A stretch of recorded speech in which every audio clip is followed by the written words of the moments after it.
It is really a pleasure tonight to bring a friend back to the forum. It occurred to me as I was mentioning Robert Malone that tonight's speaker has been here one less time than Robert Malone, but we're going to see if we can change that in 2027. Robert's been here 4 times. And I wanted to let you all know that I was recently visiting a psychiatric unit, and I overheard a discussion about aliens, financial control plans, and NASA credibility. No, I'm sorry, I got that wrong. I was at a dinner party in Silicon Valley of highly educated, highly functional people. And if they had tin hats at all, they would have been very well constructed and probably monogrammed. But let's face it, most of us would never have believed what we now know, let alone what we suspect. Many of us sense that something is wrong with the information we're getting, but knowing exactly what and to what extent feels regularly out of reach. Do you have any crazy relatives that believe the military had evidence of UFOs defying the laws of physics as we understand them? Oh, well, they actually did, and it was revealed in 2017. Would you have believed that the sugar industry paid scientists to downplay the link between sugar and heart disease, shifting the blame onto fat, and therefore shaping dietary guidelines for decades? They did. Sorting truth from speculation has never been more difficult. So the term conspiracy theory wasn't a derogative term when first used in the 1800s, and then in the 40s and 50s, it was used by academia. It then moved from a neutral descriptor to a pejorative tool used to marginalize dissent when a 1976 government memo suggested using the phrase to label critics of the Warren Commission as irrational and politically motivated. And now it is often used as a defensive shield to dismiss ideas that sometimes turn out to be true, like MK Ultra. You may agree not at all, in part, or wholly agree with our speaker's take on the world today, but his track record at sleuthing out truth renders him one of the most important voices to consider. His rigorous journalism and willingness to challenge prevailing narratives, including those narratives within movements he once led, to ask uncomfortable questions without abandoning facts or reason, have brought him recognition as one of the most highly respected journalists in the States today. He cares about getting the science and the facts right, and that has repositioned him politically in ways he did not expect.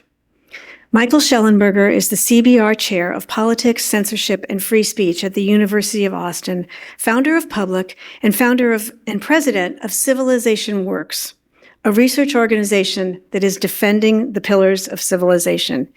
Best-selling author of San Francisco, Why Progressives Ruin Cities, and Apocalypse Never, Why Environmentalism Hurts Us, Alarmism Hurts Us All, Michael has broken major stories, including on the Twitter files, for which he won the 2023 Dow Award for Journalism.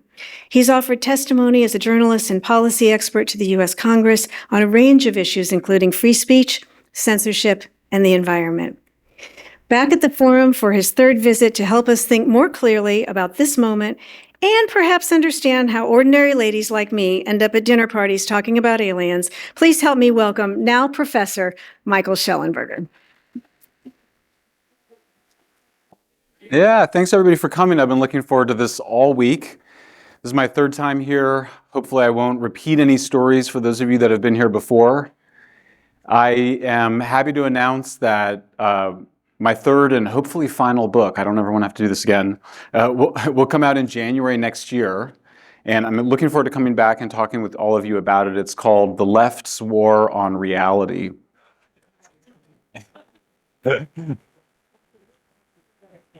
And you might detect it's a completion of a journey that I've been on for quite a while. And it's 9 issues that are really the 9 big issues on the left. Anything you would think of is in there. And argues that the left is not what we think it is, that it's actually a pseudo-religion more than it is a politics. And dying to be back here with it. It's truly I couldn't have done it without my co-author, and it's a real, hopefully significant work that all of you will appreciate. But For that reason, I was very excited to talk about something that is a side project, but something that I've always been very interested in, which is conspiracies and conspiracy theories. And I was thinking about why I had so much pleasure thinking about conspiracies and conspiracy theories. So why do conspiracies matter? Like, why do we pay attention to them? The definition of them, and I'll just use a very simple definition, is of a kind of a small group of people plotting secretly to do something illegal. And some definitions will say unethical too. And in that regard, I mean, basically everything that happens in Washington is a conspiracy, right? So which ones do we want to pay attention to? We want to pay attention to, at least for me as a journalist, if I want to pay attention, if I'm hunting big prey, then you want to pay attention to the conspiracies that are violating fundamental parts of the Constitution. Conspiracies that would undermine our democracy, that would hide important information from us, that would suggest people controlling politicians in ways that are undermining democracy. Those feel to me like where I want to spend time. Those are the things I want to think about. So tonight I'm going to do a few. It turns out there's a lot of conspiracies to choose from, but I'm going to do Russiagate Plus, which I'm going to count. I'm going to also include in that the censorship industrial complex, the Hunter Biden laptop, the impeachment of Trump in 2019. I'll do a little bit on JFK, a little bit on Charlie Kirk, Epstein, of course, and we're going to end with UFOs. So the clock is ticking. So here we go. Let's start with some questions. I mean, I think one thing we want to ask is, like, how pervasive are conspiracies? How important are they? How big are they? How many people can be involved in them until they start to become untenable? I think the other thing that's fascinating for us about them is that a good conspiracy theory is sort of never done. It's got to tune in next week or tune into the next podcast. So there's something exciting about them as an ongoing narrative. I think the risk of conspiracy theories, as all of you can expect, is just that you might see things that aren't there, that we might see a pattern that's not there because we're evolved to have this ability to recognize patterns, but that means that we might over-pattern recognize. And then I think one of the worst consequences of that, other than just being wrong, and we don't want to be wrong about things, is just that you might end up falsely accusing somebody of something, or we might end up scapegoating somebody of something. So let's get into it. We have an incredible now body of information about the Russiagate conspiracy. And start at the beginning. Apologies to those of you that are masters of the material, but I think some important parts of it that we now know, that some of which was very surprising for me. The first thing that was, I sort of had imagined that it began out of a deep state concern for Trump enacting a nationalist agenda that would be against globalist interests. And I think that was a big part of the motivation. And in some of the FBI guys who were involved in Russiagate, in their books, they talk about why they hated Trump, and that was a big part of the reason. But it really seems to begin with the Clinton campaign, and this is other people's work, because John Solomon done an amazing job on this, where it appears that the Hillary Clinton campaign in 2015 realizes that they did focus groups with voters to ask about how people are thinking about her email server, which, as you know, is this illegal server separate from the State Department, where she's almost certainly engaged in influence peddling operations, that she doesn't want to be under government servers. And so it was a controversy. It was a big story in 2015.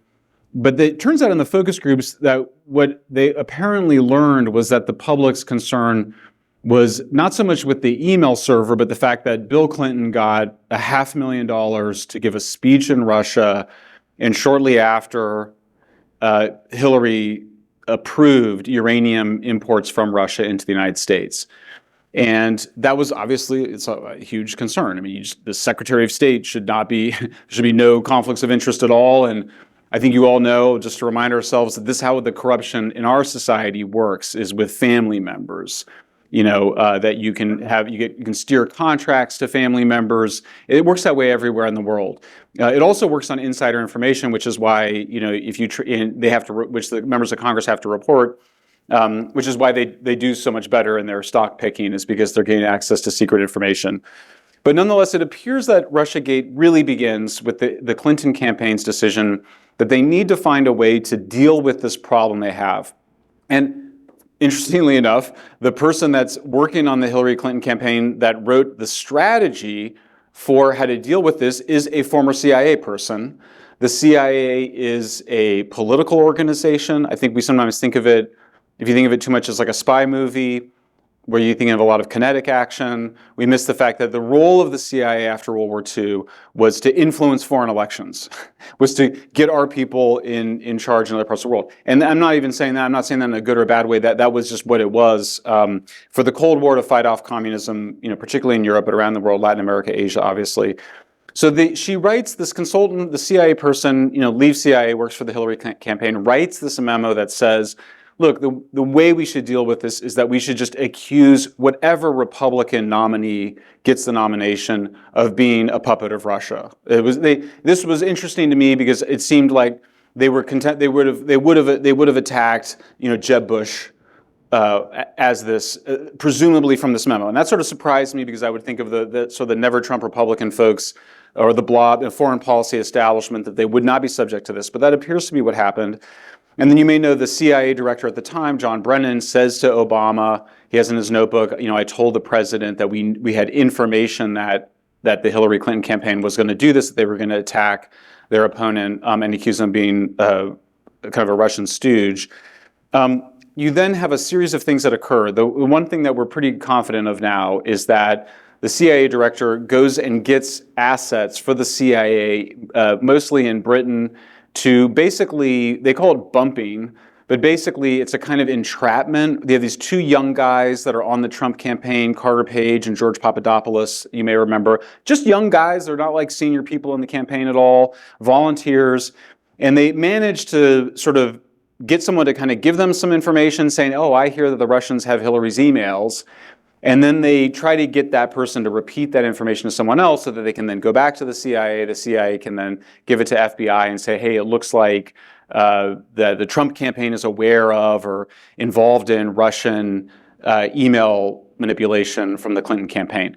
That combined with what we now know was this completely made up set of memos. It's often called the Steele dossier, named after this former British spy named Christopher Steele.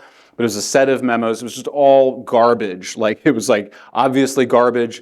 Intriguingly, the most famous part of it, as you all may remember, is this idea that Putin had Trump in a sex blackmail operation because he had, pardon me, I know it's a family audience, but nonetheless, the idea was that there were prostitutes that they had a videotape of urinating on Donald Trump in a bed in a hotel in Russia.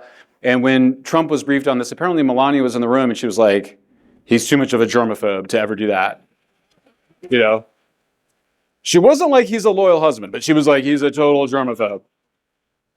So it didn't seem particularly serious, but obviously you have a very bad predicate. So, I think one of the things that you learn from all of these successful conspiracies is that they've had plausible deniability. Everybody has it all the time. So sometimes you think about how in the movies the CIA director does something but doesn't really tell the president, so the president has plausible deniability. What you're seeing is a set of actions by people that when you look at them, you can try to justify them. And it's a series. And the reason that they can't seem to prosecute anyone is just because it's just sort of a chain of plausible deniability, and the chain breaks, and it's very hard for a prosecutor to bring those cases. And that's why, the president would love to prosecute somebody in these cases, but it doesn't seem they're going to be able to because these operations are so well done. So they get the predicate. And there's a lot of other things going on. They end up sort of entrapping Mike Flynn. They kind of catch him in a kind of he sort of said one thing and then sort of said it sort of different. It wasn't like he was there's no evidence he was lying, which requires that you have to have forethought on it. But they sort of spooked him and intimidated him enough that they were able to get rid of Flynn. And then, of course, the big moment is that Comey, the FBI director at the time, tells the president, shortly after the president takes office, President Trump, this is 2017, that the FBI is investigating his campaign. And the president famously asks, am I under investigation? And the FBI director says, I can't answer that. We know for a fact that Comey leaves that meeting and then he leaks the story to the newspapers saying that the president's under investigation by the FBI. And that's how you get this just huge cloud over the president that really swamps his first term. So this is all very bad, very illegal, obviously. Again, hard to prove, but I think what's important about that case is that we understand that the framing of Trump as a Russian stooge was very deliberately chosen as a projective defense. And so you see this all the time, that, if, for example, a politician that's worried about being accused of something will accuse his opponent of that. And that's what they were doing here. And these are all political strategies that the CIA is master of. Again, they've been doing these political strategies, and that there is a relationship between the intelligence community and the people that do politics in the United States. And those are done through something called the National Endowment for Democracy. When we wanted to, after the scandals of the 60s and 70s on the CIA, we kind of created this other government agency that was going to be called the National Endowment of Democracy, with a Republican wing and a Democrat wing, and they would basically help the candidates. They would basically be doing political advice for candidates in different countries, but one on the kind of center right and the other on the center left, and then they would work in the countries that the United States was involved in to sort of marginalize the so-called extremes, whether they're communists or socialists on the left or nationalists on the right, and in particular just being concerned about the U.S. ability to continue to influence and control countries. So you see they're doing with Russiagate what they were doing abroad for a really long time, and you could call it blowback. I think that there's so many other stories to tell about this. Let me say one other thing about the censorship industrial complex. The censorship industrial complex was a term that we developed after discovering the huge extent of former intelligence community officials and then intermediaries of intelligence organizations involved in mass censorship. And this was only made possible because Elon opened up the Twitter files. It's just such a incredible gift. It's like I'll talk about it on my deathbed, because you never get access to this much information. And when I talk about these other conspiracies and conspiracy theories, nothing compares to that. But we now have a very clear picture of what the censorship industrial complex looked like. There was a lot of different things going on, but the most important one to remember is that the Department of Homeland Security had essentially authorized a set of NGOs to work with social media companies to censor information they didn't like. Election skepticism in 2020, vaccine skepticism in 2021, and that they literally had Stanford students reading people's tweets, and then they had a private messaging system to the social media companies where they asked them to take down things. And I think for the elections and COVID, where they had two separate operations, I think that the social media, if I understand correctly, the social media companies acted on about half, which is a lot. And that operation of having the government create censorship groups that are ostensibly separate from the government but controlled by the government is how all the censorship industrial complex works in Europe. It's still working there. President Trump defunded a lot of this in the United States. But the Twitter files gave us a really good picture, a really good understanding of how the censorship worked. Now, one of the most interesting parts of the censorship of the Twitter files and the censorship, and the most significant reporting that I did, was on the censorship of the Hunter Biden laptop. The Hunter Biden laptop was in the possession of the FBI because a computer repair store owner had two hard drives belonging to Hunter Biden. Hunter Biden likely dropped him in his tub or a pool when he was on a bender, brings him into the computer repair store owner, signs a receipt attesting. So we have literally that we can track these hard drives all the way there. Doesn't come back for them. 90 days passes. The repair store owner gives them to the FBI in December of 2019.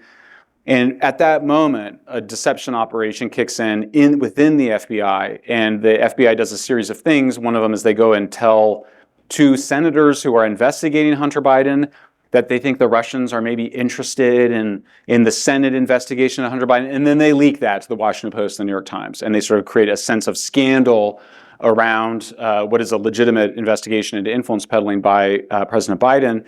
And then at Twitter, there's a whole set of things going on, but the most important of which is that Aspen Institute, which you think of as like a gabfest like Davos. You sort of see they have panels of people, and then it turns out Aspen is hugely funded by the US government and is also now, we discovered the Twitter files, really an intermediary with the intelligence community.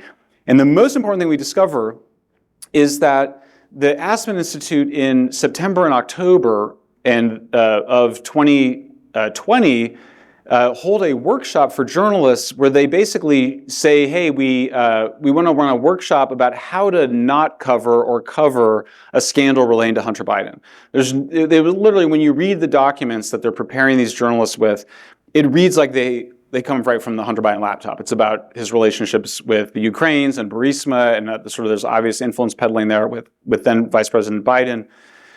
And the operation is so extensive that we think it's likely that the general counsel of the FBI takes a job at Twitter as the deputy general counsel in order to participate in this operation, whereby they basically communicate to reporters something's going to happen around Hunter Biden and a laptop. They do the same thing with Mark Zuckerberg in the summer of 2022. And so that when the Hunter Biden laptop is published in the New York Post, in October, the media, the reporters are all trained in how to cover it. And the way they cover it is that, look, we think this is somehow related to the Russians. Had nothing to do with the Russians. There was never any evidence of it. So here you now see we have a second conspiracy theory, a second use of a conspiracy theory, which is that the FBI created a conspiracy theory and spread the conspiracy theory not once, but twice. The first conspiracy theory is that Trump is controlled by Russians because of a sex blackmail operation. The second conspiracy theory with the Hunter Biden laptop is that the Hunter Biden laptop is not what it appears to be, even though you have the Hunter Biden signature. You have the FBI giving an affidavit, or a warrant, which is essentially a receipt to the computer repair store owner. We have this, very rarely do you get this, you have a full history of the particular, there's no gap for any mischief to go on. And yet they spread this idea that there's possibly Russian disinformation. And then the Twitter violates their own terms of service, and the general counsel from the FBI, who's now gone to Twitter a couple months earlier, makes the case persuasively that Twitter should censor the story. And that's what happened. So the disinformation is done, and the censorship is done in the name of that censorship. In the name of that disinformation. So the same thing happens on vaccines. We've known about natural immunity for 2,500 years, since the Athens plague. And Martin Kulldorff, Harvard medical professor at the time, says on Twitter, someone says, does everybody need to take the vaccine? He said, kids don't. And if you've already had the COVID virus, obviously, you don't need to take the vaccine again because you have natural immunity. And the good people at Stanford, the censors at Stanford, demanded it be censored. It was censored. Twitter stifled it, and they also put a little warning label on it. Even though every single thing he said in there was 100% scientifically and factually accurate, and some of it's just his opinion, and that's not supposed to be censored. So you see that this pattern of spreading disinformation and then demanding censorship on it is basically how it always happens. And that's interesting as a finding, because the best propaganda and the best disinformation usually has a kernel of truth to it. That's one of the things we'll see with these other cases.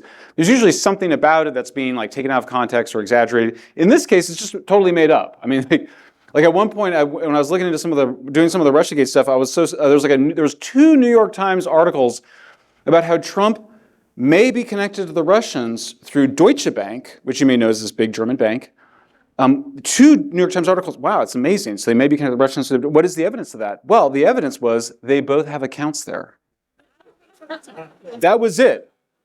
I mean, this is from so when the New York Times and others deride something as a conspiracy theory, that's obviously nonsense, because they spread conspiracy theories. They're happy to spread the conspiracy theories. I mean, that's an outlandish conspiracy theory and very thin evidence, but that's what they all were. They were all conspiracy theories. The other observation before I move on about the Russiagate conspiracies is that it really does appear that the people involved in this had TDS. They were just inflamed with Trump derangement syndrome. I mean, they hated the guy. It's hard to distinguish that from, for TDS, which is a much more complex phenomenon than you might think. There's a lot going on in there. There's a sort of liberal revulsion at the kind of crude parts of Trump, the part that says mean things about somebody after they die, or does an AI cartoon of himself as Jesus. It's the guy it's the guy that is the president of the United States, and obviously a unique character. But they really hated him, and they also did say, well, we're worried he's going to mess up the global system and mess up NATO. And maybe they were right to be worried about that if that's something you care about. But I will say the partisan nature of it actually makes me feel better.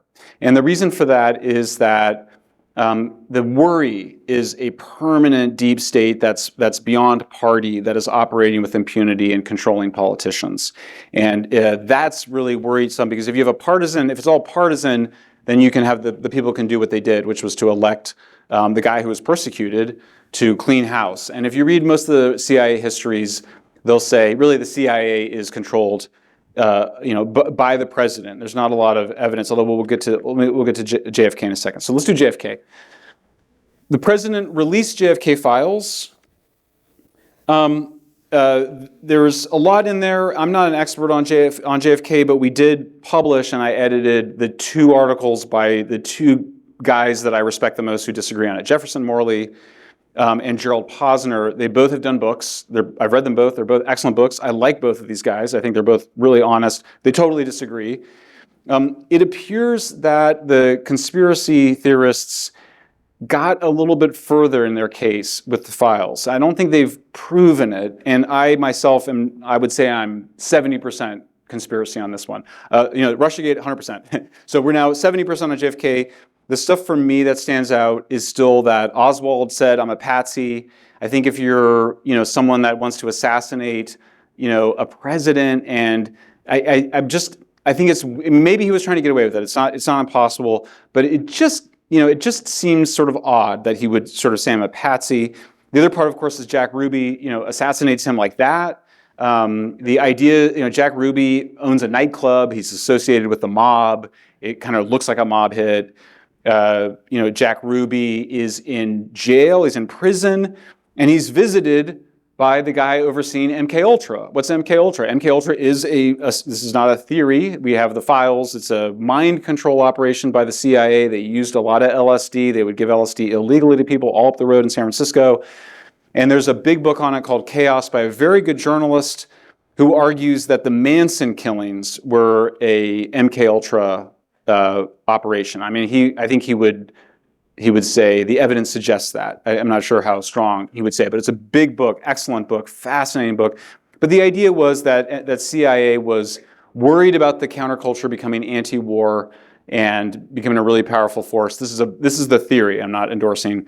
And that they were doing a lot of LSD and mind control, and that Manson kept committing crimes. They kept letting him get away with it. But they were trying to create, assassins that would, people that would assassinate in a kind of state of hypnosis. The women that carried out these brutal murders, the Manson murders, including Sharon Tate, the Hollywood actress who was married to Roman Polanski, was pregnant at the time, and these are brutal murders. I won't describe them. But the women that were under Manson's control at the time really did seem hypnotized. There's videos of them. Later they talk about really not having memory of it. Very, very strange behavior. Very similar to Sirhan, who's the alleged assassin of RFK. Lots of discrepancies in that case. Sirhan says he doesn't remember what was going on. Those were things that we know MK Ultra was experimenting with. We don't have, I think, the smoking gun at all on it.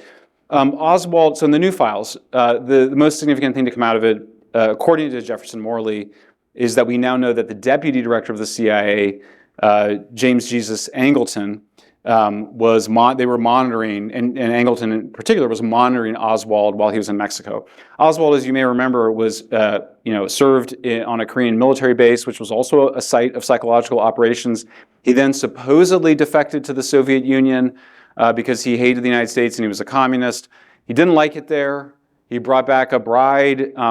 Kind of strange, like he comes back to the United States and the United States is like, "Oh, okay, that's fine. You were just, you're just in Russia, Seems a little strange. Then, goes to Mexico, gets involved in Cuba activism. Was Oswald, he said, "I'm a patsy." Was Oswald working with the CIA in some way? You could see 2 different potential conspiracies. One is just that the CIA messed up and that they should have been tracking Oswald because he was a bad character and they lost him. That's basically the story of 9/11, where the CIA is tracking these guys and they kind of come to the United States and they kind of lose them. If you believe the conspiracy theory, then it was deliberate. But nonetheless, and similar, you could say here, the other possibility is that Oswald was set up by the CIA to kill the president And the argument for that is that so many different parts of it, but basically it was the former head of the CIA who JFK fired was put in charge of the investigation, and that is not okay. You should not hire the person that the president fired to investigate the assassination of the president. What can we say about this case? If it's true and the CIA murdered a president, I mean, it's just it's enormous, and it's hugely audacious. Is it possible that a CIA director would do that? When you read about the Dulles brothers, the answer is yeah. I mean, basically comes across with traits of psychopathy. He was they had set up the president, as you may remember, with the Bay of Pigs operation, where the president didn't want to do a full-scale invasion. He authorizes this little Bay of Pigs invasion, which was clearly not enough to overthrow the government of Cuba. And the idea that Dulles that we think that Dulles and his allies had is that they're going to get into military trouble, and then we'll get Kennedy to authorize a full-scale invasion. Kennedy didn't do that, and we know they were very upset about that. And so maybe that was motivation. Oliver Stone obviously thinks that Kennedy was not going to further engage in Vietnam, and they worried about that. And that's I think about as far as we've gotten on the JFK assassination. All right, let's do a quick one on Charlie Kirk, just because I think this is the easiest one. The former director of the Counterterrorism Center, which is part of the Office of the Director of National Intelligence. The Director of National Intelligence, as all of you know, is Tulsi Gabbard. She hired a gentleman named Joe Kent to run the Center on Counterterrorism. It's a body that is really outward facing from the United States. It's not a law enforcement organization. That's important to understand that. FBI is a law enforcement organization. Joe Kent made a bunch of allegations, one of which was obviously that Israel controls the president or has some undue influence over the president. I am skeptical of that. And just because I have seen, as many of you have seen, the videos of Donald Trump from the early 80s talking about bombing Iran, it's something he's wanted to do for a long time. So agree or disagree with that. And obviously they're in a little bit of a pinch there right now. But agree or agree, I think the President Trump, that wasn't, unless you really want to get elaborate, and he was controlled by the Israelis back in 1982. And at that point, it just seems too big and ridiculous to suggest. So it seems like the president really is making his own decisions. John Kerry, the former Secretary of State, came out recently and said, well, Netanyahu would always come to the White House and he was always pitching to bomb Iran. And everyone's like, yeah, it sounds right. Like, Netanyahu really wanted to do that. Finally, they just got a president that was on board with that. The other presidents didn't want to do that. I think that's sufficient of an explanation. I don't think, now you could say the Israeli lobby has too much influence in the United States. You might be right. It's a very admirable country in terms of their ability to run information operations and intelligence, whatever you think of the politics or the Palestinian issue or whatever. Israel's a very formidable nation, and so it's understandable, but I just don't think there's any evidence that Trump is not the guy making these decisions. And I pointed out to Joe Rogan a couple of weeks ago that Elon Musk gave the president $250 million to be elected president of the United States. I mean, it's just a shocking sum of money. And really, like, according to the president and the House Speaker, all Elon wanted was the electric car tax credit. Like, that was it. Like, he just had one ask. It was just $250 million. You would think anybody else as president, you'd like kind of easy to be like, yeah, you're going to get the electric car credit. It's $250 million, right? President said no. He said he's not going to do that. And the president and the House Speaker, and I have no special knowledge outside of that, said that was what upset Elon. And so, I think we're dealing with, I don't think there's anybody behind the president, guys. I don't see any evidence that somebody is pulling the president's strings. A guy got shot. The guy was like 3 days away from going to prison until his company went public, and then they had the money to pay the bail. Insanity. I don't see any information that President Trump is not in charge. Joe Kent made another allegation. I should say I like Joe a lot. I think he's really, I think his story is incredible. He's suffered terrible tragedies. I think his heart is definitely in the right place. But he also alleged that he should have been able to look into the assassination of Charlie Kirk, and he wanted to, and he wasn't allowed to do that. That's good, guys. We don't want Charlie Kirk. We don't want Charlie Kirk's investigation done by Joe Kent. Why is that? Well, the reason is that the Center for Counterterrorism has no authority to do that. And the word authority is a word, like if you talk to people in DC, they're always talking about what their authorities are. And what they're talking about is the legal regulations that give them the right to do whatever. Well, the reason that you don't want that is because we don't want the intelligence community to abuse its powers. We want to have a process through which there will be investigations. Center for Counterterrorism did not have the authority to investigate this. There was, and I've talked to people on and off the records, but I have heard nothing that gives me any information that suggests that anybody other than Tyler Robinson was involved in killing Charlie Kirk. No one has presented any evidence of this.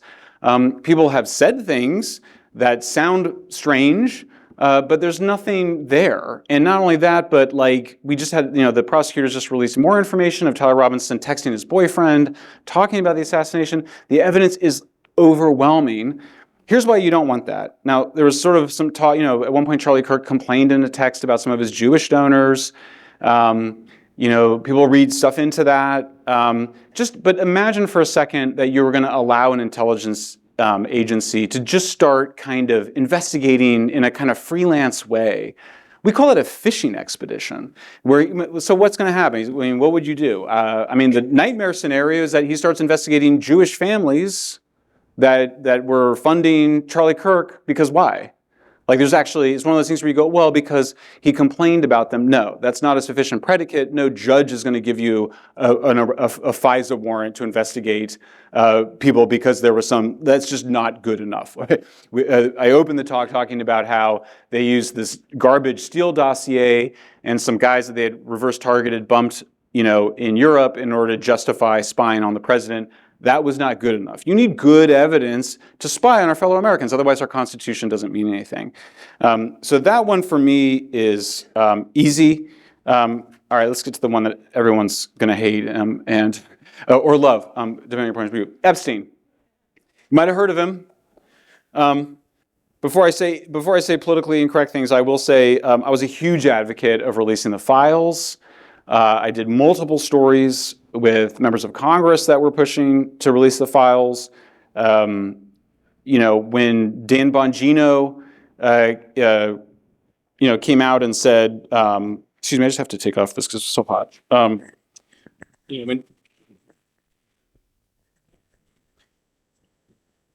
You all may remember that, Dan Bongino, the great podcaster, went to the FBI, and he came out and he said, guys, we looked, Epstein, we think Epstein killed himself, and really there's not much there in terms of the files. I criticized him on Laura Ingraham. Dan texted me and he's like, lose my number. He's really mad. So he's like, lose my number. And I was like, oh, okay, that's awkward. And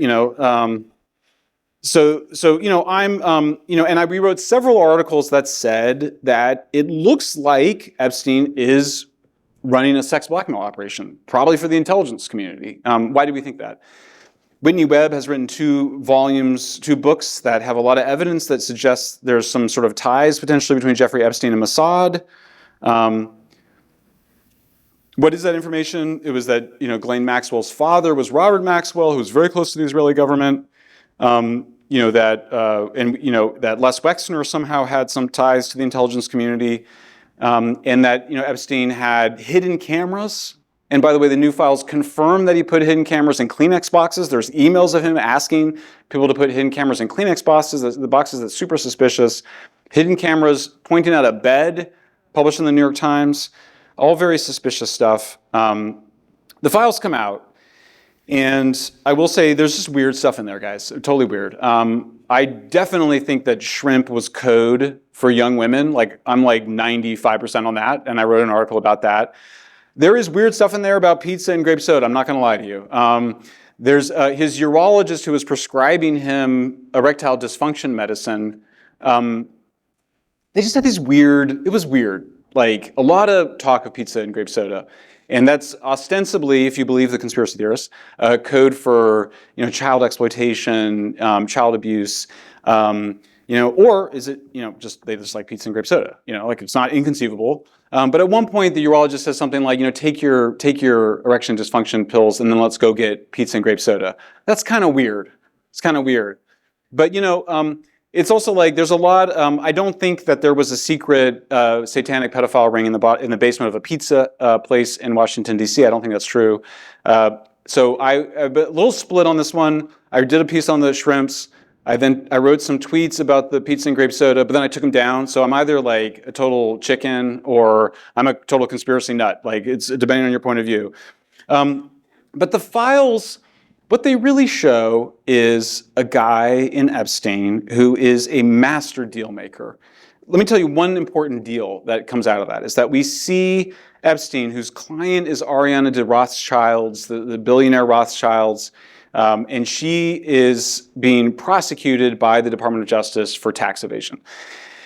She wants Epstein to help him deal with this. Epstein hires Catherine Rumler, who was President Obama's White House counsel. This is an extremely powerful person, as you might imagine. She's the person that decides what's legal. You want to do something, you gotta the FBI general counsel in some ways is more powerful than the director because he decides what you can do, what's legal. Rumler knew this law very well. She goes into the Justice Department, negotiates a settlement, and we have this wonderful email from Epstein to Rothschild saying, "Yeah, we worked out a settlement. $45 million penalty for you. My fee is $25 million, and Catherine's fee is $15." So, what does that tell you? It tells you that Epstein was in charge, not Catherine Rumler, but in that he was just sort of a high-level figure. Like he knew that Catherine Rumler was the right person to hire for that job. I mean, that's what he's doing. So that's how he got his money. A lot of speculation before this of like, we don't know where he got his money. How did he get his money? Well, you do 20 of those deals in your career, and you're worth $500 million. So it's not hard to see that he's doing it. So he's, Mike Benz. My friend Mike Benz points to other interesting information. Epstein worked at Bear Stearns. Bear Stearns had as a client BCCI, which was a CIA bank. He also had as a client Adnan Khashoggi, who was at the heart of the Iran-Contra deal, where the U.S. sends weapons to Israel. Israel sends them to Iran. The money then goes to fund the Contras. That was the famous Iran-Contra scandal. Was Epstein involved in that? He could have been. Sort of a fixer. He was in the Caribbean as sort of to create tax shelters. But if he was working for the intelligence community, it was like as a contractor. And that's not to say that that's not bad or important, but that's not like he's not like the ringleader. So let's talk about the sex part. It appears that Epstein, this will shock all of you, was quite the pervert. Quite a perverted guy. Yeah. What was that? Is it a pedophile ring?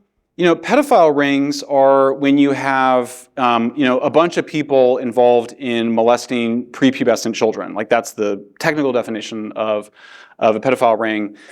What it appears that Epstein was doing before he went to prison, that got him sent to prison, was hiring younger and younger and younger women to perform massages on him that included a sexual finish, and his taste just went lower and lower. And that's how he got into trouble. Don't see evidence of trafficking. We haven't seen evidence of him pimping out women. That's what trafficking, pimping out women. We don't really see that. Was he making young women available for some of these powerful men to have sex with? It could have been, for sure. It could have been. We don't have good evidence on it. It also now appears pretty clearly that after he served his time in prison, that there's no evidence, I'm not saying he didn't do it, but no evidence of any woman under 18. And in terms of trafficking, there was a lot of working with young women, and sometimes you would kind of help them in their careers or have them be with people. Was there sex involved? Probably, but you're just looking at a pretty different kind of picture than the one I think we thought of. So what about the cameras in the Kleenex boxes? What the hell? That seems like a sex blackmail operation. Yeah, or it seems like a kind of a pervert operation. Could be. So that's kind of where we end up on it. I will say, I don't like a lot of the people that Epstein was hanging out with. So part of me was like, okay, Larry Summers, I don't really like that guy. So, he was that's a good example, actually, where Larry Summers is trying to get advice about how to commit an affair with another woman from Epstein. He's not like trafficking to him, he's just acting like a terrible person. But it's not really the picture that I think a lot of us had, nor that there was like a blackmail there. I will say that one of the people that got canceled over this last round is somebody named Peter Attia.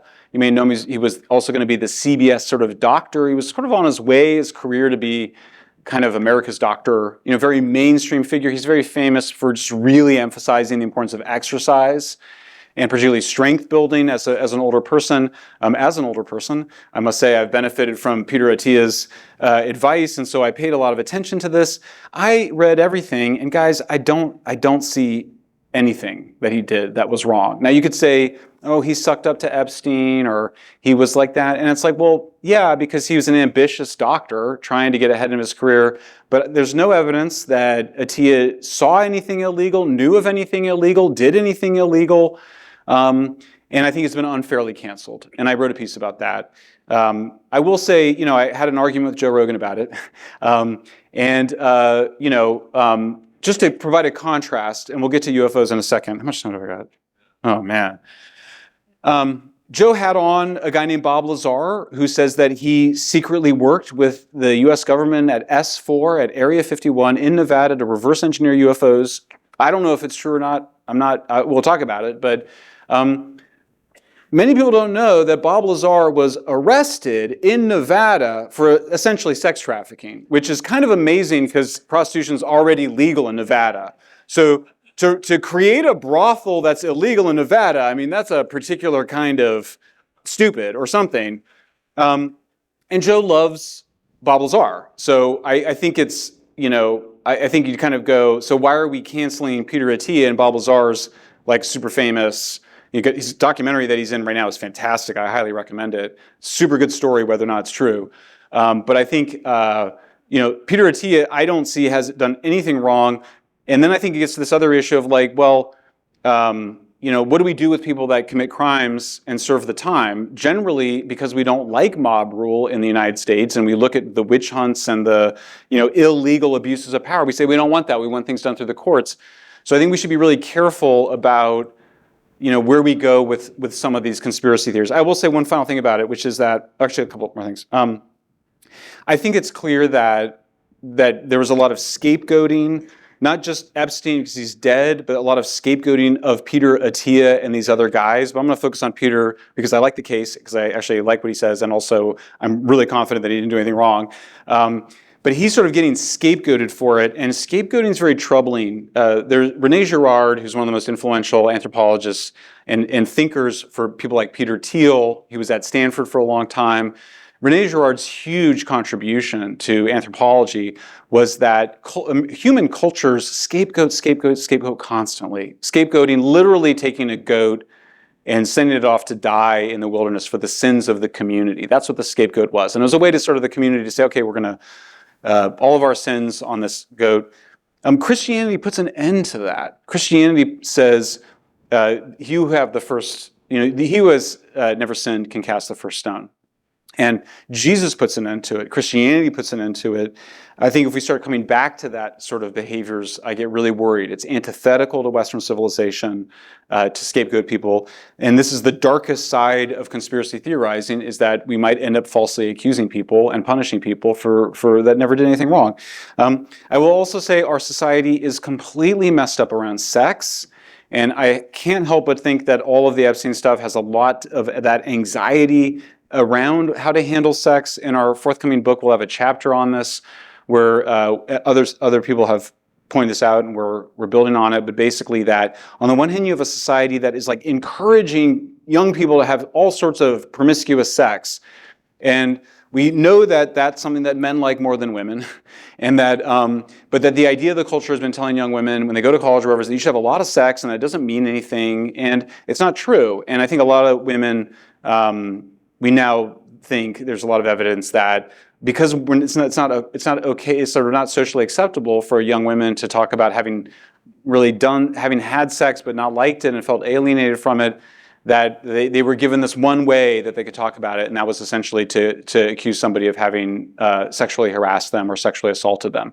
So we end up with a lot of false accusations under Me Too because of the society kind of really hasn't got clear norms anymore around sex. But I didn't want to, let's get back to conspiracy theory. So I'm going to, and besides, we can talk all about that next year. All right, well, let's do a big finish on UFOs. Oh, let me say one more thing on Epstein. We don't have all the files. Okay, it's true. We don't have there's like 2,000 files missing. Could they show something else, that Epstein was some super secret CIA spy? It's possible. It's totally possible. Again, I don't think he's running the CIA. I don't think he was running Mossad. And the sex blackmail operation, in retrospect, when you really think about it, would be really hard to do that because, first of all, it'd be hard to keep it secret. It's so illegal. You may remember that someone tried to blackmail Jeff Bezos a couple of years ago because they had these racy texts between him and Lauren Sanchez. And they tried to blackmail him, and he was like, no, just publish the texts. He's like, I'm not going to fall for it. So if you were to have one person in the sex blackmail operation that were to come forward with it, the whole thing would come crashing down, and the people at the intelligence agency running the sex blackmail operation, and I don't think they need it. I think the intelligence community can get what it wants without having to blackmail people for sex. But I will end that unpleasant topic with a little joke for you, which is conspiracy theorist dies and goes to heaven and meets God, and God's like, welcome to heaven. He's like, you can ask any question you want. The conspiracy theorist is like, all right. He goes, who killed JFK? And God goes, Lee Harvey Oswald. And the conspiracy theorist goes, man, this goes deeper than I thought. So we should keep that. I think there's a serious point to that, which is that, you can always kind of be like, oh, maybe there will be, but there's still something else. And there's a guy behind the guy. And again, you get to a thing where, I will say about the Russiagate censorship industrial complex, before we get to UFOs, is that there is always sort of an inside and an outside to them. And in intelligence operations, they will call these a limited hangout, where they'll reveal some part of the operation. It's kind of like the public relations of the operation. With Russiagate, Hunter Biden laptop, censorship industrial complex, it was all kind of already out there. I mean, the media is like promoting the idea that Trump is somehow compromised. The media is promoting the idea that the social media companies should be censored. The media is promoting the idea there's something suspicious about the Hunter Biden laptop. So there's a secret part. There's a way in which these are all very elaborate public relations operations. They call them deception operations. They used to call them psychological operations. In the last round, they called them information operations. And these things are always so connected in such fascinating ways. Oh my God, am I at time already? Should I keep going? I mentioned before, the Aspen Institute ran this workshop where they were training journalists how not to cover the Hunter Biden laptop. The workshop is being run by a guy named Garrett Graff. Has not responded to a request for an interview. Multiple attempts. And I was like, well, that's interesting, whatever, move on. I was like, let me look into UFOs. Garrett Graff comes out with a book on UFOs.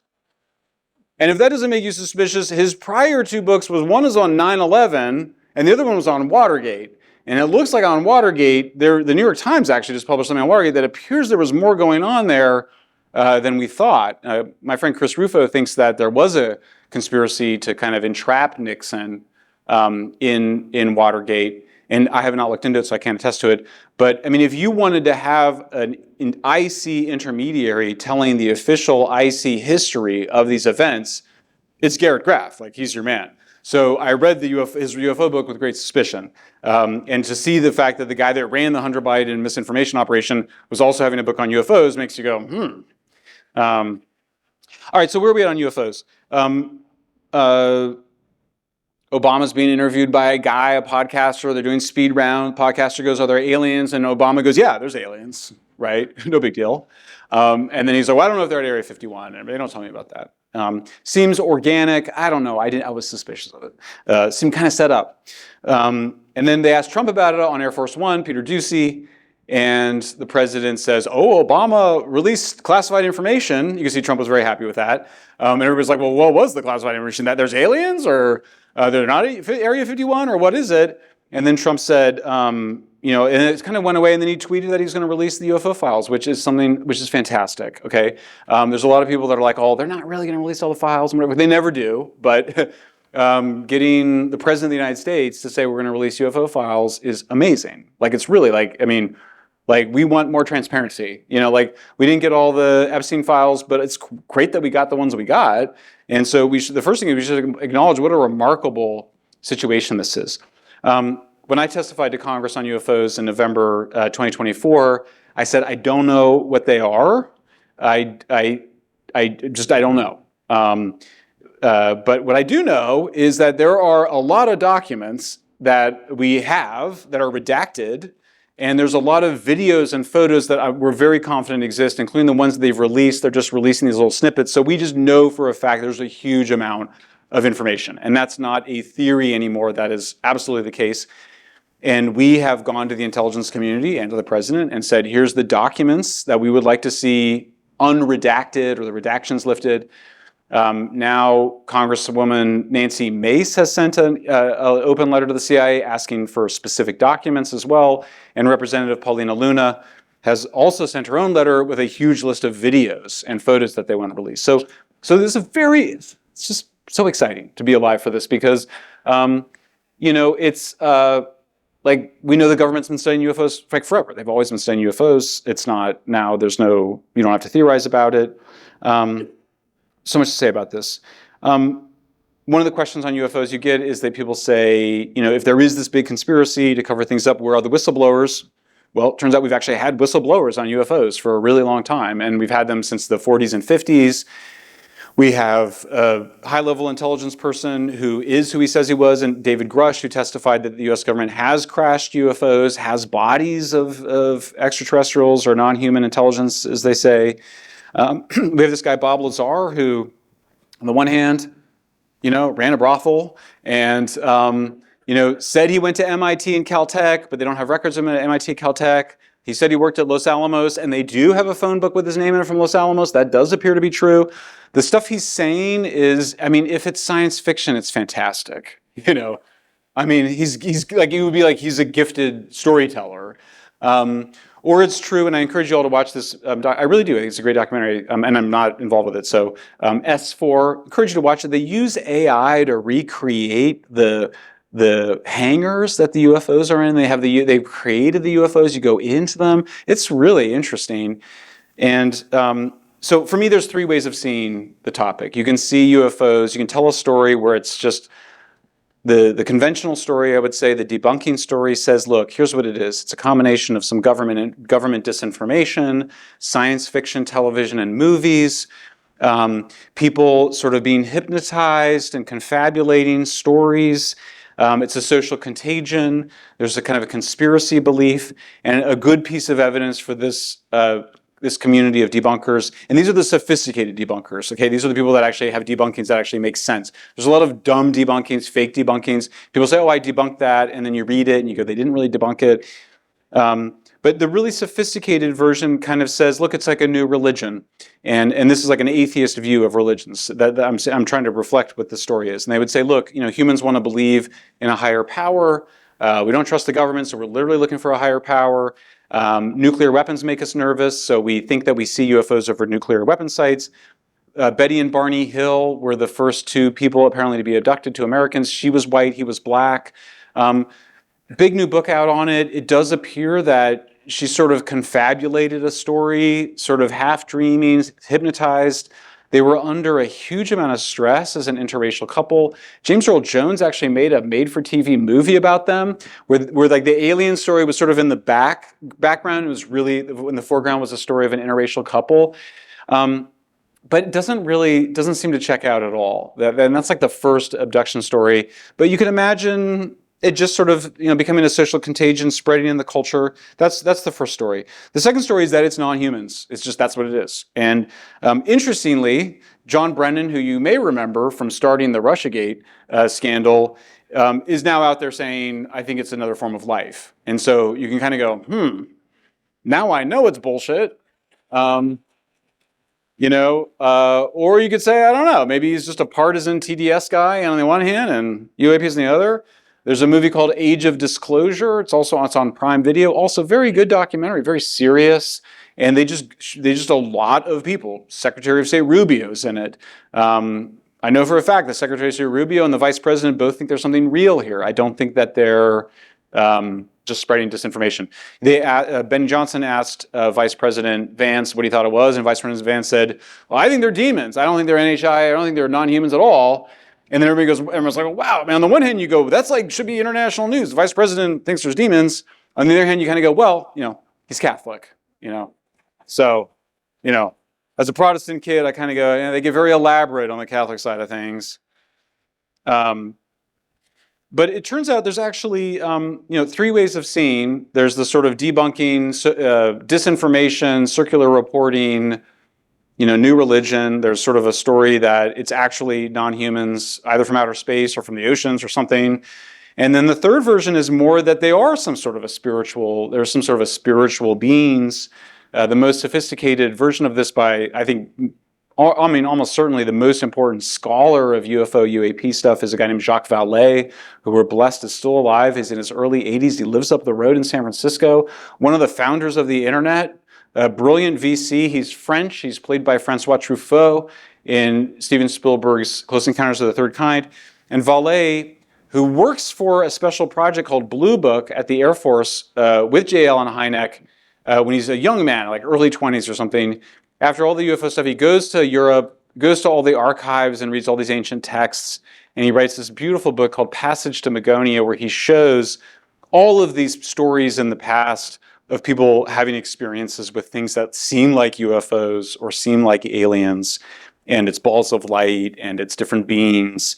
And he says it's all a single continuum, but his view is even more complex than that, in that he says, he thinks that there's something real there. In other words, he's not saying like that first category of people that are like, oh, that's just religion meaning false. He's saying, no, it's like real as in there really is something there. And he says it's like he thinks of it as like not a bunch of different aliens or different spirits, but it's a single control system that's evolving humanity, which sounds a lot like God. But nonetheless, that is where Jacques Vallée, the most, I think, serious of the thinkers on this, has arrived. He was always skeptical of UFO crashes, but then he came out with the UFO crash book himself a few years ago. We're in a very interesting moment because it's very weird that Steven Spielberg, or maybe not weird, but Steven Spielberg has now is got a trailer out for a new movie called Disclosure Day. Emily Blunt and Colin Firth and huge cast. We've seen the trailers, like 20 million views already. Looks fantastic. And he just came out recently and was just like, I think it's real. He's like, I think the basic story is real. This is one of the possibilities, right? The basic story is real. And then he also said that he screened E.T. for President Reagan in the White House screening room. And afterwards, President Reagan stood up and he just said, everything you've seen in that film is true. And there's always been questions. As you may know, the military does support like Top Gun movies. They kind of participate in promoting movies that are, good promotional films for the United States. So there's a possibility that maybe Spielberg has been getting information for a while and is softening all of us up for some kind of a disclosure that is coming out more slowly and slowly to kind of make us more comfortable with this idea. Or it's one of the other possibilities, and that it's either just a continuation of a spiritual journey that we've been on for millions of years, or that it's something that's coming from us, from our psychology and our sociology. So thank you guys very much. Michael Shellenberger is yummy. Michael, I say that because one of the most compelling things that you said while you were talking is that you were talking about two people and you said, I admire them both, but I disagree. And that is so refreshing, isn't it? Isn't that marvelous? Well, let me ask you one thing, Michael. Let me ask you this. If we saw a Venn diagram of what you believe now and what you believed 6 years ago, what would that look like? Wow. 6 years ago, 6 years ago was Apocalypse Never. So I'd already, if you want to do like 16 years ago. Okay, your choice. 16, add 10. Yeah. I mean, the thing I'm not good at math I'm anymore. sure I've talked to you guys about it before, but changing your mind on nuclear power is such a big deal if you're a Gen Xer, because we grew up to be afraid of nuclear. So as soon as you realize that nuclear power is like good, not bad, it makes you kind of go, well, what else was I lied about? What else did people lie to me about? And I think that's really what started my journey to take a harder look at the things that the left says. Okay. So I know these are going to start flooding in now, which is really great. You talked about looking at people kind of over-patterning material. Yeah.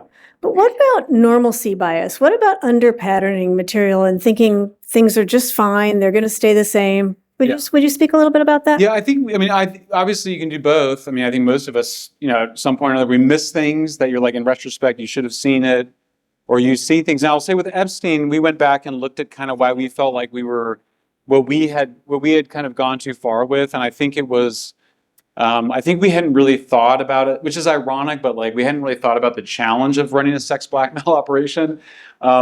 We just sort of assumed that it would be done, but actually we can't really find sex blackmail operations done by the intelligence community. Even the times when they would use prostitutes, it was more like to give them LSD and try to manipulate them. And it's not to say that it's not done, it's just to imagine it going on for a long time. It's really hard to imagine. So we didn't really scrutinize that idea. And then I just think the other person that you get into is this guy, Les Wexner, who started Victoria's Secret. He's somebody that Epstein, everyone thought maybe there was some suspicious thing that Wexner, but we looked into that a little bit, and I talked to some people that didn't want to be on the record. They basically said that Epstein just kind of came in and did what he always does, which was he kind of played the tough guy with Wexner's family, who was kind of messing up the business and getting their hands in it. And Epstein just kind of was a fixer. He's a guy you would kind of bring into difficult situations to solve. So I think it was just, when you're only given a tiny amount of information, it's just easy to create a bunch of different pictures out of it. So when we invite people here, inevitably, I'm told, somebody will pull me aside and you say, you know that person is controlled opposition. It's pretty regular now. It's very strange for the Liberty Forum, but that's the reality of our organization now. You're on all these podcasts. Does the reverse happen, where people tell you that you're about to go on a show of somebody who's controlled opposition? Oh, people say it all the time. It's just, I just get bored when there's no evidence of anything, After a while, you're just back in high school or in the dorm room, sophomore speculating. It's not, there's a lot of evidence like out there, and you can also use like reason. With the Joe Ken thing, I was telling you, it was weird. Like a whole week went by and nobody pointed out the fact that Joe was asking for legal authorities he didn't have, like for a good reason. And like, you don't want to go and give the intelligence community like more power because we want to control their work.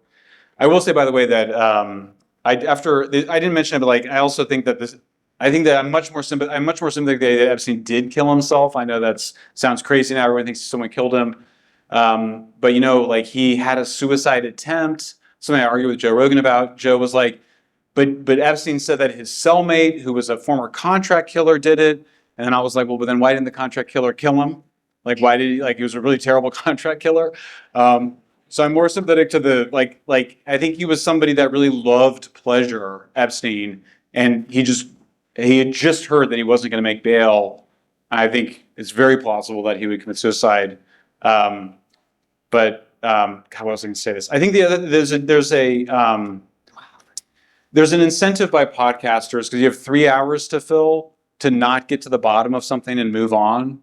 So with like Charlie Kirk, it's like, well, no, I think that Tyler Robinson guy did it. Like, then there's not, like, you can't go on for like hours and hours talking about Mossad and Egyptian airplanes and whatever. So I think it used to be the media would drive podcasts. Now the podcasts are driving what's in the media.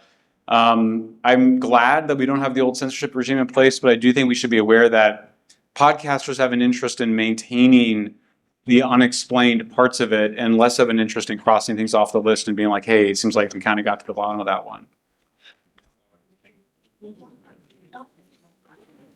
So I thought about titling this this evening, paranoid or perceptive, but I thought we actually could just do a little rapid fire game of paranoid perceptive. Okay. Would you like to do that, or we'll touch all the hot coals? Because look at this, we have just a snowstorm of wonderful things. Okay. Tyler Robinson could have been MK Ultra'd. Yeah, I mean, I think the different, sure. I don't see any evidence of it.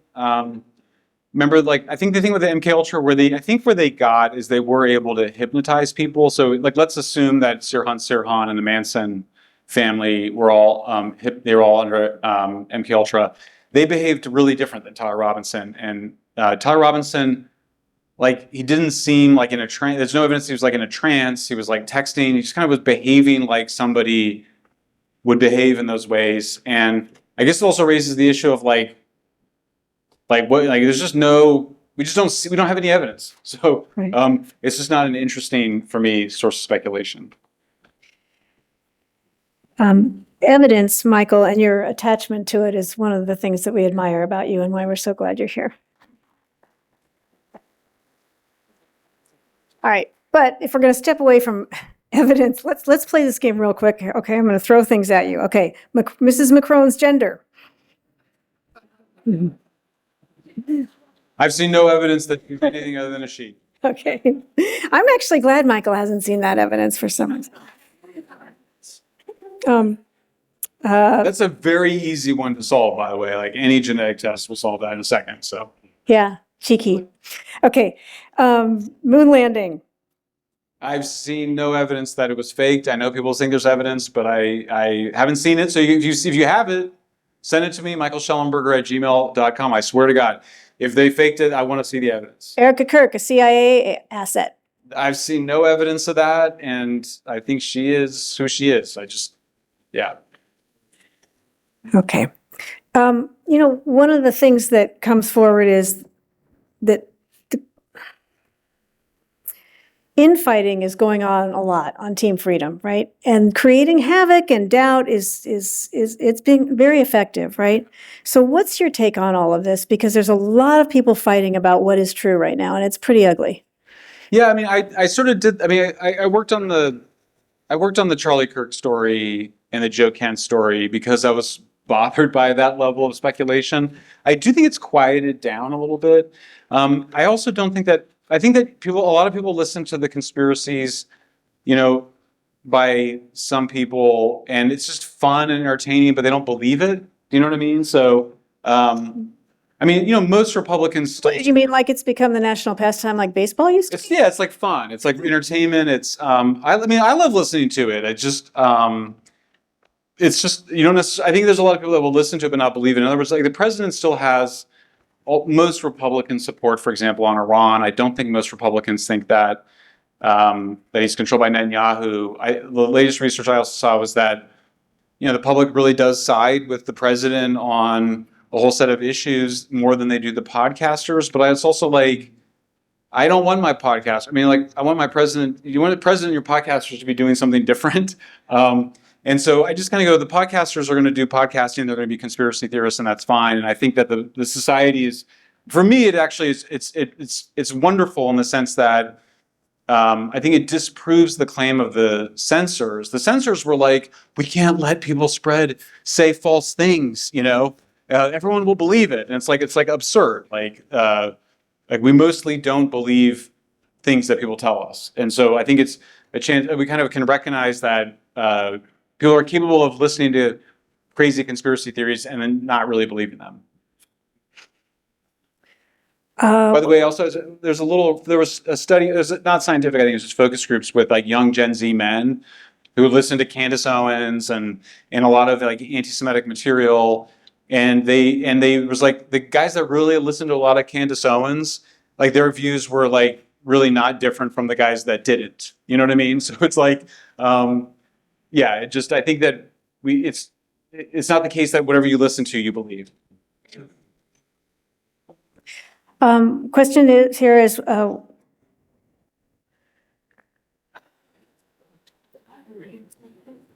I guess it's about accountability. A lot of questions about accountability. What the Russiagate people, why aren't they going to jail?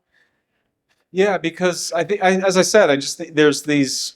they're very, very clever is the short answer. They're very clever. They're describing things in ways that sound legal. It's just, you have plausible deniability. And so, if you read the books, if you want to know why, read Brennan's book, read Andrew McCabe's book, read Peter Strzok's book. Sorry, but yeah, I did it. You should have to.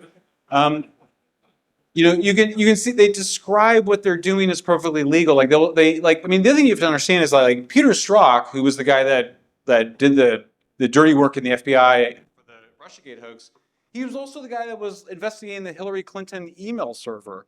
So in the book, he's like, we obviously knew there was nothing to that Hillary Clinton email server, showing absolutely nothing. I mean, it must have been amazing, right? But they were trying to find a way to get rid of it. And then literally, I think it was like a day or two later that they dropped the Hillary Clinton email server, and then they pick up the investigation of President Trump. And, it's like you get to those levels, and they're just like, the way they describe it, they go, hey, we really thought, there's just all this evidence, and it just really looked like, and so that's why. It's just really hard to prove it. And I will say also, I think that the most important thing, as satisfying as it would be to see people in prison for those things, I think it's really important that the history get told right, and that we do the documentaries and the stories, and really, because it is such a shameful episode for the intelligence community, but half the country still doesn't totally believe it. And for me, that's like the most important thing. Half the country still doesn't know about the Minnesota fraud either. Yeah. So, Yeah. not sure what it'll take. Which do you think will come first, the full release of the UFO files or the Fort Knox audit? Oh, the Fort Knox audit. That's amazing. Remember that? We don't know. I haven't looked into the Fort Knox audit. We had fun at dinner talking about it. Like, they're like, why do we never hear about it? It's like, well, because they looked and it wasn't there, and they were like, it'll crash the whole financial system. But no, I have no idea. I didn't look into it. But yeah, I think we'll get something on UFOs, and it'll be unsatisfying, but I think we should get something. Yeah. Maybe that's what they should just call all the releases in a book, unsatisfying. Yeah. It'd be kind of great, right? Good about life. So speaking of disappearing or things that aren't here, a couple of questions about scientists who are dying and disappearing, and particularly Francis Boyle, who is about to testify about the genetically engineered bioweapon that escaped from the Wuhan lab. I have no idea. I don't know. I haven't looked into it. I should. It's totally on my beat, and my only excuse is just I've been editing the book. I will say, there was. It appears now that the Havana syndrome. I think it's now established that that's a microwave weapon radio that the CIA bought one before they really believed it. They bought it. The story that the 60 Minutes reported under Barry Weiss was that there was finally a meeting with the CIA people who had been targeted with these weapons, and that somebody in the administration just apologized to the victims and said, sorry, we didn't believe you. There was all these psychological explanations of it. I do think that the evidence is now pretty overwhelming that the Havana syndrome weapon was used by the Russians. And so I think one possibility is that these people are being killed by Russians or Chinese. Everybody kind of is like it's NHI, but I was happy to see Fox covering it, which I think brings it more into the mainstream. But I have not. I can't understand. I mean, my first question is why? Where's the FBI? The FBI should be all over that. So I'd like to know. If I look into it, that's the first thing I'll find out. One of our audience members wants to know who the real mastermind was in the open border decision. Oh, I think that I agree with the, shocking as it may sound, I actually agree with the New York Times coverage of this. I think that this is in our book, by the way. We have a whole chapter on mass migration. To boil it down, I think it's the combination of Biden being out to lunch, coming in and wanting to really deliver for the left. Cecilia Munoz, who's quoted in the New York Times about Biden's decision, she just says they just gave too much to the left. I think the failure to respond quickly was due to Biden's debility. But if you pull back, it's sort of what it appears to be, I think, which is a kind of victimhood ideology, the idea that everybody that wants to come to the United States is a victim, and to victims everything should be given and nothing required. Very similar story to the one that you guys have heard me say about San Francisco. I think at bottom, that's it. I mean, there's all sorts of people that say it's trying to get voters in the census, and maybe, but I will point out that according to the Democrats' smartest pollster, in my view, a guy named David Shore, according to David Shore, had all eligible voters voted in 2024, President Trump would have won by 3 percentage points rather than 1.5 percentage points because he was performing so well with unlikely voters, which I think leads to a fairly hilarious conclusion, which is that Republicans should be in favor of mail-in ballots and ballot harvesting. Like, these should be things that Republicans do. But there's just Republicans have different values about this than Democrats.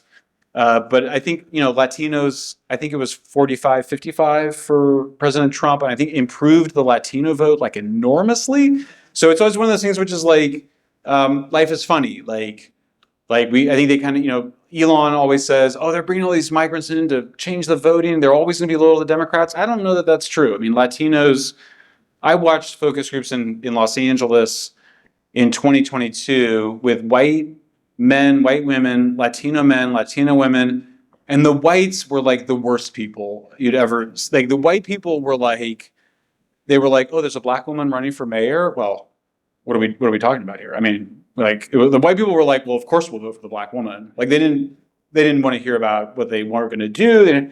Latinos were like, well, what are their positions on homelessness and affordability? And so I think this idea that like some people have had that like Latinos aren't going to, like, I think Latinos have a lot of values that conservatives and Republicans have. So I wouldn't write off that population. Mm. Would you be willing to talk about California for a minute? Shift away from I'm here all night, guys. You guys are my favorite audience. I love coming here. So I got plenty of time. The people that want to leave, they obviously just leave. So it's like, I couldn't stop them. No, I got as much time as you want. We surveil them in the parking lot and we raise their membership fees though when they leave. Just talk about California? Or? No, don't just talk about, well, there's a lot to talk about, but one question from the audience is, do you have anything to say about Swalwell?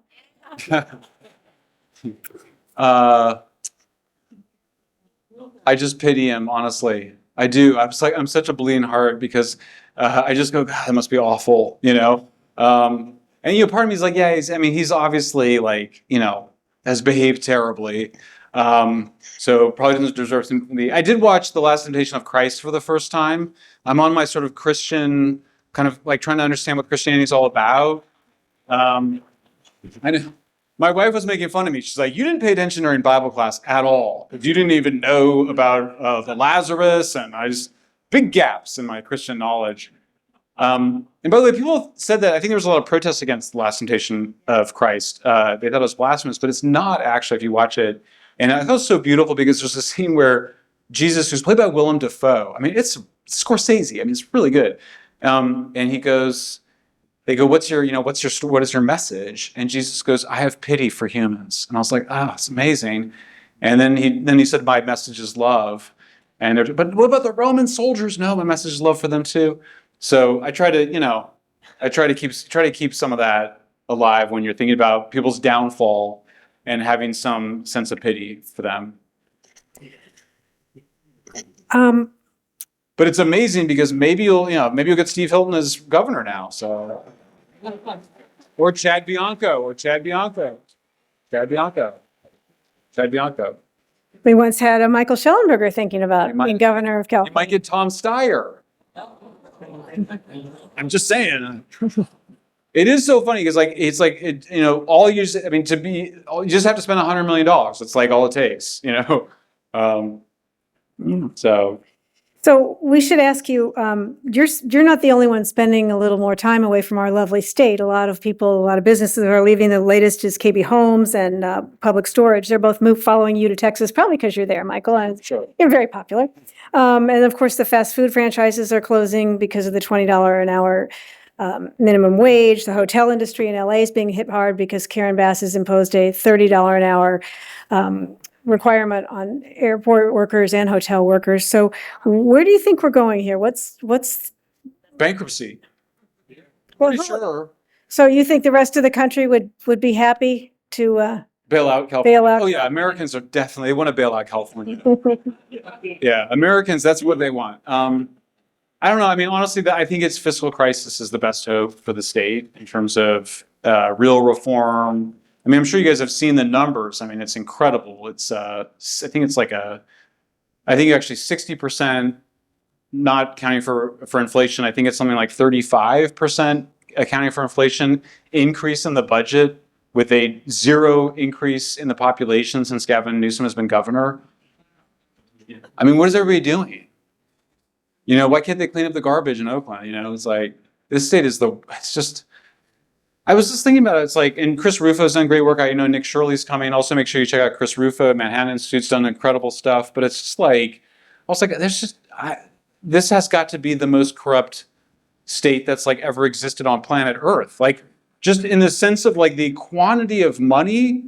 I mean, it's just. I know, but Michael, we're so behind in everything. We want to be number one in something, Yeah. right?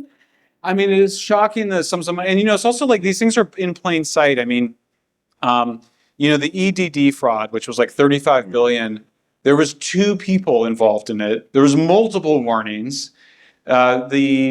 You know, the daycare stuff was actually was also being covered in.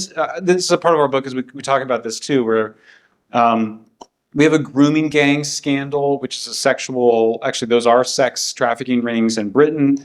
Those got covered up and pushed away because it was Pakistani Muslim men who were doing it, and everybody said, "Oh, well, we don't want to be racist," and stop these guys from doing that. And that was very similar with the Minnesotans. If you know Minnesotans, they're the nicest people. They're like Canadians, you know, and they're like, "Well, we don't want to, you know, say critical things of the Somalis who are ripping us off."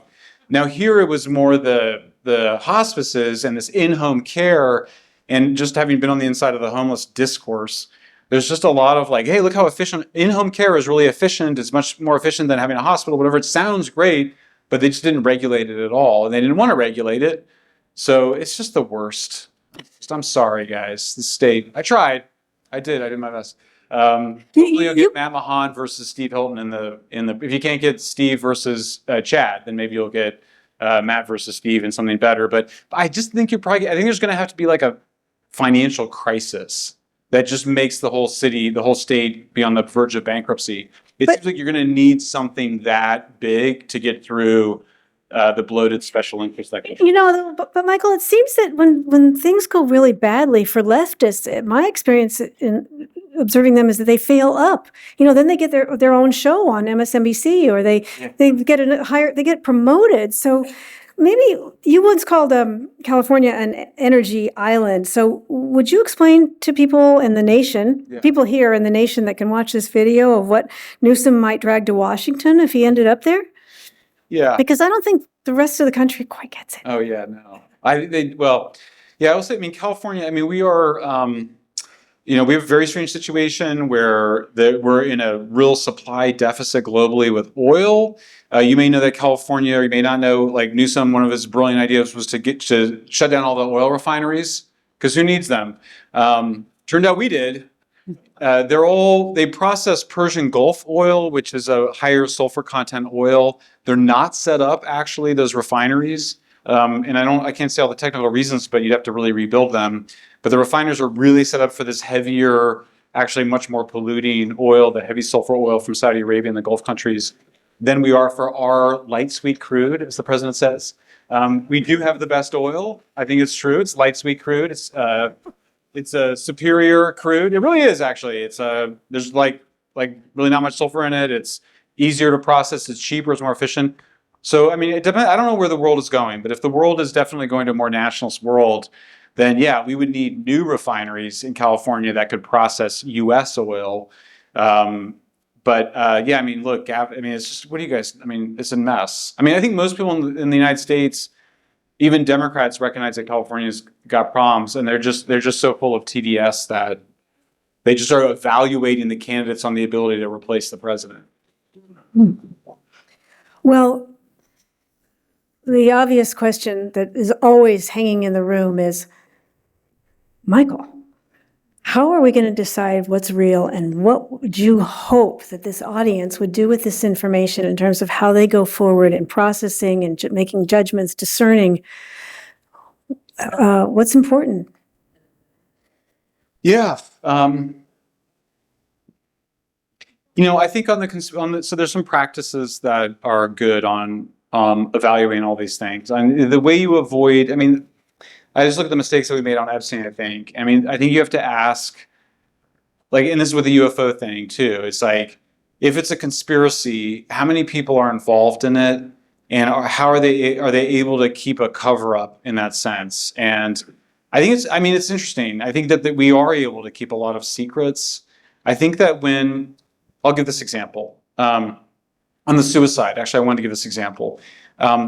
If they were covering up a homicide, the number of people involved in that who are normies is huge. So I think if you're like super secret spy, CIA type, I think they are able to keep secrets. Or if you got like secret weapons or CIA operations, these are very sophisticated people. I think they are able to, but it's like, these are like, one of the things that people would say, they would go, well, the camera was broken. And I would say this, the camera was broken. And I was like, well, yeah, but it was broken weeks earlier before Epstein got there.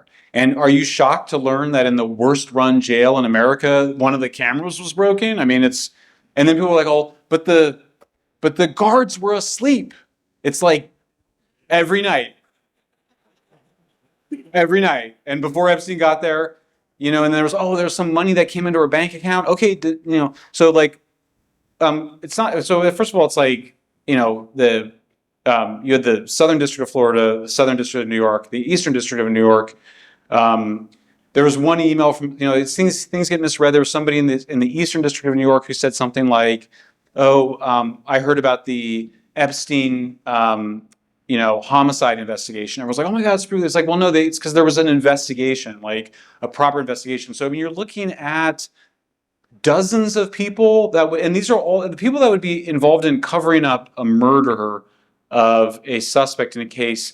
You're talking about like real do-gooder types. I told this to Joe Rogan and he was like annoyed with me, but I really think it's true. Like, think Clarice Spector from Silence of the Lambs. Remember Clarice, Jodie Foster? Like, they're like, that's who when you meet FBI guys, they're like Boy Scouts. It's like it's funny. Like, you meet them. They're like really like by the book, they're the best ones, right? So like the idea that, and all these attorneys that are working for the U.S. Attorney's Office, like all these people are somehow involved in this cover-up and they kept it secret. I'm really skeptical. Now, if you're like, senior intelligence, CIA, and you've come up since high school, because that is when they often, early, and you've got a bunch of people kind of keeping secrets around, unidentified phenomena. I could see that. I could see more people involved. So I think that's one of the questions is just how, can you keep it a secret? And then I also mentioned before with the Russiagate stuff, how able are they to kind of create plausible deniability of it? So those are some of the things I would ask about it, So when you say that, though, what comes to my mind is, on one hand, raise your hand if you've ever tried to throw a surprise party. It's practically impossible, right? It's just practically impossible. Oh, no, I maybe actually did do it. Right? Yeah. But then COVID, right? It's a lot of people. It's a lot of people that had to be involved in something that was false. Yeah. Which one? The origins or the vaccines? Yes. All of it? Yeah. Yeah. So the origins was small number of people. It was obviously Fauci. It was Peter Daszak. So probably like a couple dozen. By the way, we were the first to report on the first patients to get it. We beat the Wall Street Journal by a week, and then they acknowledged us. But wasn't a huge number of people. There was people in the intelligence community that knew it was from the Wuhan Institute of Virology, and they knew who got it, which meant that they were had signals intelligence, probably maybe human intelligence. But there was a small number of people in terms of COVID origins. So I think it was easier to cover up for that reason. Also, though, the media was completely obedient, and so they were sort of participating, but they believed it. It wasn't like they didn't believe it. And then in terms of the vaccine, remember, Pfizer says in their press release that the vaccine's not going to stop transmission. My colleague, Alex Gutentag, tweeted that out and was kicked off Twitter for quoting the Pfizer press release. So you're kind of like, was it a secret that the vaccine, well, no, because it was in the Pfizer press release. It was more just the way the media, in our book, we talk about how the media will do they'll be like, well, maybe it says that, but it's misleading. They'll just find a way to kind of obfuscate it. So, I mean, that one is more of just a misinformation in plain sight. Natural immunity, so Not checking for carcinogenity? What's that? Not checking for carcinogenity? They were trying to rush it, right? Yeah, So, it was rush. yeah. So, I mean, I just think in that one, I'm not saying that there wasn't secret activity or illegal, but I think that some of that stuff was just being justified publicly at the time. Yeah. It wasn't secretive. Yeah. Michael, your relentless truth of pursuit is so admirable. The integrity and quality you bring to journalism is a gift to our nation. And I want to tip my tin hat to you tonight. Thank you so much for returning to the Liberty Forum. Thank you for watching our presentation.